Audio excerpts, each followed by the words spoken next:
ಹಾವೇರಿಯ ಹಾನಗಲ್ನಲ್ಲಿ ನಡೆದಿರುವಂತಹ gang rape ಪ್ರಕರಣ ಕುರಿತಂತೆ ಈ ಗ್ಯಾಂಗ್ ರೇಪ್ನ ಸಂತ್ರಸ್ತೆಯನ್ನ ಭೇಟಿಯಾಗಿದ್ದಾರೆ ಅವರ ಸಂಬಂಧಿಕರನ್ನ ಸಿಎಂ ಸಿದ್ದರಾಮಯ್ಯನವರು.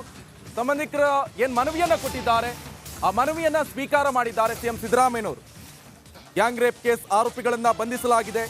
ಈ ಪ್ರಕರಣ ಸಂಬಂಧ ತನಿಖೆ ಕೂಡ ಆಗ್ತಾ ಇದೆ ಅಂತ ಸಿಎಂ ಸಿದ್ದರಾಮಯ್ಯ ಹೇಳ್ತಿದ್ದಾರೆ.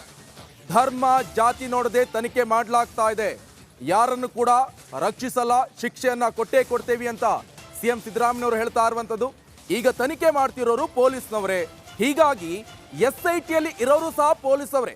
SITಗೆ ಕೇಸ್ ಹಸ್ತಾಂತರ ಇಲ್ಲ ಅಂತ ಸಿದ್ದರಾಮಯ್ಯನವರು ಹೇಳ್ತಾ ಇದ್ದಾರೆ. ಬಿಜೆಪಿಯವರು SIT ಅವರಿಗೆ ಕೊಡಬೇಕು ತನಿಖೆಗೆ ಅಂತ ಆಗ್ರಹಿಸ್ತಾ ಇದ್ದಾರೆ. ಈಗ ಸ್ವತಃ ಸಿಎಂ ಸಿದ್ದರಾಮಯ್ಯನವರು ಹೇಳ್ತಾ ಇರುವಂತದ್ದು, ಇಲ್ಲೂ ಕೂಡ ಪೊಲೀಸರೇ ತನಿಖೆಯನ್ನ ನಡೆಸ್ತಾ ಇದ್ದಾರೆ. ಈ ಹಿನ್ನೆಲೆಯಲ್ಲಿ SITಗೆ ಕೇಸ್ ಹಸ್ತಾಂತರ ಇಲ್ಲ ಅಂತ ಹೇಳ್ತಿದ್ದಾರೆ ಸಿಎಂ ಸಿದ್ದರಾಮಯ್ಯ.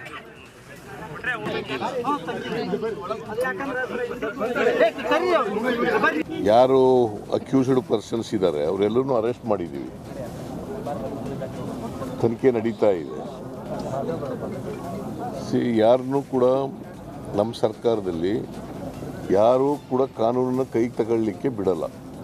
ಅವ್ರು ಯಾವುದೇ ಧರ್ಮಕ್ಕೆ ಸೇರಿರ್ಬೋದು, ಯಾವುದೇ ಜಾತಿಗೆ ಸೇರಿರ್ಬೋದು, ಕಾನೂನನ್ನು ಯಾರೂ ಕೂಡ ಕೈಗೆ ತಗೊಳ್ಳೋಂಗಿಲ್ಲ. ಕಾನೂನು ರೀತಿಯ ಕ್ರಮ ಜರುಗಿಸ್ತಕ್ಕಂಥ ಕೆಲಸವನ್ನು ಮಾಡ್ತೀವಿ. ನಾನು ಮೊದಲಿಂದ ಹೇಳ್ತಾ ಇದ್ದೀನಿ, ಈಗಲೂ ಹೇಳ್ತೀನಿ, ಈ ಕೇಸ್ನಲ್ಲೂ ಕೂಡ ಯಾರೇ ಕಾನೂನು ಕೈಗೆ ತಗೊಂಡಿದ್ರು ಕೂಡ ಅವರಿಗೆ ಶಿಕ್ಷೆಯನ್ನು ಕೊಡಲಿಕ್ಕೆ ಪ್ರಯತ್ನ ಮಾಡ್ತೀವಿ, ಶಿಕ್ಷೆ ಕೊಡಿಸ್ಲಿಕ್ಕೆ ಪ್ರಯತ್ನ. ಯಾರನ್ನು ಕೂಡ ಇದರಲ್ಲಿ ಸ್ಪೇರ್